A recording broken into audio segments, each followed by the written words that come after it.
పూజలో ఈ నైవేద్యం సమర్పిస్తే కుబేరులవ్వాల్సిందే. భక్తితో సమర్పించిన నైవేద్యం మహిమ.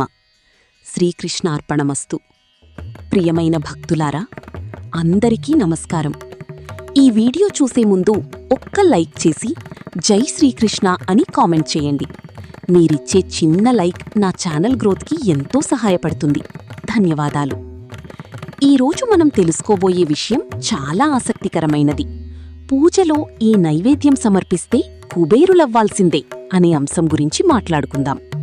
అయితే ముందుగా ఒక విషయం గుర్తుంచుకోవాలి. హిందూ ధర్మంలో సంపద అనేది కేవలం డబ్బు మాత్రమే కాదు. ఆరోగ్యం, ఆనందం, సంతానం, ప్రశాంతత, గౌరవం, ఆధ్యాత్మిక శక్తి ఇవన్నీ కూడా సంపదలే. శాస్త్రాలు చెప్పే గొప్ప సత్యమేమిటంటే, దేవుడికి సమర్పించే నైవేద్యం విలువ కాదు, దాని వెనుక ఉన్న భక్తి విలువైనది. అయినప్పటికీ కొన్ని నైవేద్యాలు దేవతలకు అత్యంత ప్రీతికరమైనవిగా పురాణాలు మరియు ఆగమశాస్త్రాలు పేర్కొన్నాయి. అలాంటి నైవేద్యాలను భక్తి శ్రద్ధలతో సమర్పించిన వారికి ఐశ్వర్యం, శుభ ఫలితాలు కలుగుతాయని విశ్వాసం. నైవేద్యం అంటే ఏమిటి? నివేదనం అనే పదం నుండి నైవేద్యం అనే పదం వచ్చింది. మనకు లభించిన ఆహారం, ఫలాలు, పానీయాలు అన్నీ భగవంతుని ప్రసాదమే అని భావించి ముందుగా దేవునికి సమర్పించడం నైవేద్యం. మన ఇంట్లో వండిన ఆహారాన్ని మొదట దేవునికి సమర్పించి తరువాత ప్రసాదంగా స్వీకరించడం అనేది భారతీయ సంస్కృతిలో గొప్ప ఆచారం. భగవద్గీతలో శ్రీకృష్ణుడు ఇలా చెప్పారు: భక్తితో ఒక ఆకు, పువ్వు, పండు లేదా నీరు సమర్పించినా నేను ఆనందంగా స్వీకరిస్తాను. ఈ వాక్యం మనకు భక్తి యొక్క గొప్పతనాన్ని తెలియజేస్తుంది. లక్ష్మీదేవికి అత్యంత ప్రీతికరమైన నైవేద్యం. ఐశ్వర్యానికి అధిష్టాన దేవత లక్ష్మీదేవికి పాలు, పాయసం, తేనె, బెల్లంతో చేసిన మిఠాయిలు చాలా ఇష్టం అని పురాణాలు చెబుతున్నాయి. ప్రత్యేకంగా శుక్రవారం రోజున పాలు, పాయసం, బెల్లం పరమాన్నం, క్షీరాన్నం, కొబ్బరికాయ నైవేద్యంగా సమర్పిస్తే లక్ష్మీ కటాక్షం లభిస్తుందని విశ్వాసం. శుభ్రమైన మనస్సుతో పరిశుభ్రమైన ఇంట్లో దీపారాధన చేసి ఈ నైవేద్యాలను సమర్పిస్తే కుటుంబంలో శుభశక్తి పెరుగుతుందని పెద్దలు చెబుతారు. బెల్లం పరమాన్నం మహిమ. అనేక ఆలయాలలో బెల్లం పరమాన్నం అత్యంత పవిత్రమైన నైవేద్యంగా భావిస్తారు. బియ్యం, పాలు, బెల్లంతో తయారు చేసిన పరమాన్నం దేవతలకు ఎంతో ప్రీతికరం. బెల్లం మాధుర్యానికి సంకేతం. మన జీవితంలో కూడా మాధుర్యం, సుఖసంతోషాలు పెరగాలని కోరుకుంటూ ఈ నైవేద్యాన్ని సమర్పిస్తారు. శాస్త్ర విశ్వాసం ప్రకారం కుటుంబ కలహాలు తగ్గుతాయి, ధన సంబంధ సమస్యలు క్రమంగా తగ్గుతాయి, ఇంట్లో సానుకూల శక్తి పెరుగుతుంది. శ్రీవిష్ణుమూర్తికి చక్కెర పొంగలి ఎంతో ప్రీతికరం.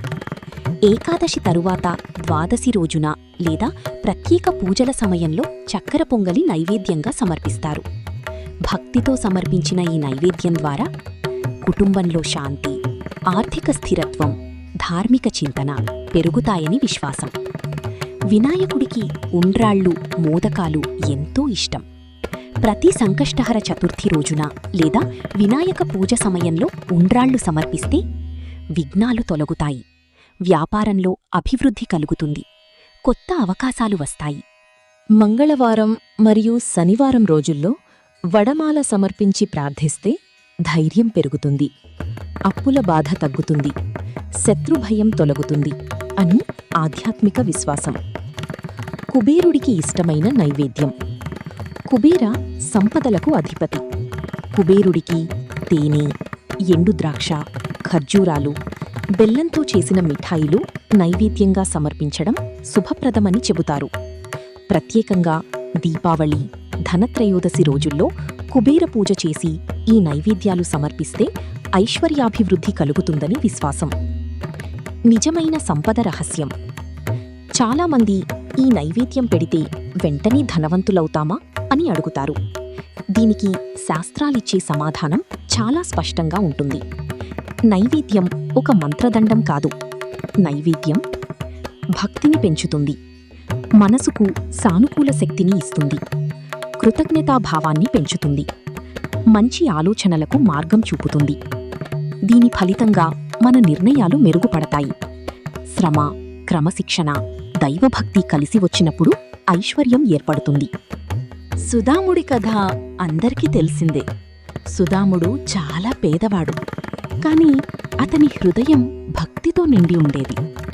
ఒకరోజు తన వద్ద ఉన్న కొద్దిపాటి అటుకులను శ్రీకృష్ణుడికి సమర్పించాడు. ఆ అటుకుల విలువ పెద్దది కాదు, కాని వాటి వెనక ఉన్న ప్రేమ, భక్తి అమూల్యమైనవి. శ్రీకృష్ణుడు ఆనందంగా వాటిని స్వీకరించి సుదాముడి జీవితాన్ని ఐశ్వర్యవంతం చేశాడు. ఈ కథ మనకొక గొప్ప సందేశాన్నిస్తుంది. దేవుడు పదార్థాన్ని చూడడు, భక్తిని చూస్తాడు. నైవేద్యం సమర్పించే సరైన విధానం. నైవేద్యం సమర్పించే ముందు స్నానం చెయ్యాలి, పూజాస్థలాన్ని శుభ్రం చెయ్యాలి, పరిశుభ్రమైన పాత్రలు నైవేద్యముంచాలి, దీపం వెలిగించాలి, భక్తితో ప్రార్థించాలి, కొద్దిసేపు ధ్యానం చెయ్యాలి, తరువాత ప్రసాదంగా స్వీకరించాలి. ఇలా చెయ్యడం ద్వారా పూజ ఫలితం మరింత పెరుగుతుందని ఆచారాలు చెబుతున్నాయి. లక్ష్మీదేవి ఇంట్లోకి వచ్చే సంకేతాలు. భక్తితో నైవేద్యం సమర్పించే ఇంట్లో ప్రశాంత వాతావరణం ఉంటుంది. అనవసర ఖర్చులు తగ్గుతాయి. కుటుంబ సభ్యుల మధ్య ప్రేమ పెరుగుతుంది. ధన ప్రవాహానికి కొత్త మార్గాలు కనిపిస్తాయి. ఇవి లక్ష్మీ కటాక్షానికి సూచనలుగా భావిస్తారు. ఏ రోజు ఏ నైవేద్యం సమర్పించాలి? సోమవారం పాలు, పాయసం, మంగళవారం వడలు, బెల్లం, బుధవారం పెసరపప్పు వంటకాలు, గురువారం శనగపప్పు ప్రసాదం, శుక్రవారం పరమాన్నం, పాయసం, శనివారం నువ్వులతో చేసిన నైవేద్యం, ఆదివారం గోధుమ వంటకాలు. ఈ విధంగా దేవతలను ఆరాధించడం శుభప్రదమని విశ్వాసం. భక్తి లేకుండా నైవేద్యం ఫలిస్తుందా? శాస్త్రాలు ఒక గొప్ప విషయాన్ని చెబుతాయి. భక్తి లేకుండా సమర్పించిన 100 వంటకాల కంటే భక్తితో సమర్పించిన ఒక్క పండు గొప్పది. అందుకే పూజ సమయంలో కోపం వద్దు, అసూయ వద్దు, అహంకారం వద్దు, శుద్ధమైన మనస్సుతో ప్రార్థించాలి. ఐశ్వర్యాన్ని ఆకర్షించి 3 అలవాట్లు. ప్రతిరోజూ దీపం వెలిగించడం, దేవునికి నైవేద్యం సమర్పించడం, ప్రసాదాన్ని కుటుంబ సభ్యులతో పంచుకోవడం. ఈ 3 అలవాట్లు ఇంట్లో ఆధ్యాత్మిక వాతావరణాన్ని పెంచుతాయి. ప్రియమైన భక్తులారా, ఈ నైవేద్యం సమర్పిస్తే కుబేరులవ్వాల్సింది అనే మాటను అక్షరార్థంగా కాకుండా ఆధ్యాత్మిక అర్థంలో అర్థం చేసుకోవాలి. దేవునికి భక్తితో సమర్పించిన నైవేద్యం మన జీవితంలో సంతోషం, శాంతి, ఆరోగ్యం, ధైర్యం, ఐశ్వర్యం తీసుకురావడానికి సహాయపడుతుంది. గుర్తుంచుకోండి, కుబేరుడిగా మారడమంటే కేవలం డబ్బు సంపాదించడం కాదు. మనస్సులో సంతృప్తి, ఇంట్లో శాంతి, జీవితంలో ఆనందం ఉండటం కూడా నిజమైన ఐశ్వర్యమే. కాబట్టి ప్రతిరోజూ భక్తి శ్రద్ధలతో దేవునికి నైవేద్యం సమర్పించండి. దేవుని కృప, లక్ష్మీదేవి అనుగ్రహం, కుబేరుడి ఆశీస్సులు మీ కుటుంబంపై ఎల్లప్పుడూ ఉండాలని మనస్ఫూర్తిగా ప్రార్థిస్తూ ఓం శ్రీం మహాలక్ష్మై నమః. ఓం యక్షాయ, కుబేరాయ, వైశ్రవణాయ నమః. ధన్యవాదాలు. శ్రీకృష్ణార్పణమస్తు.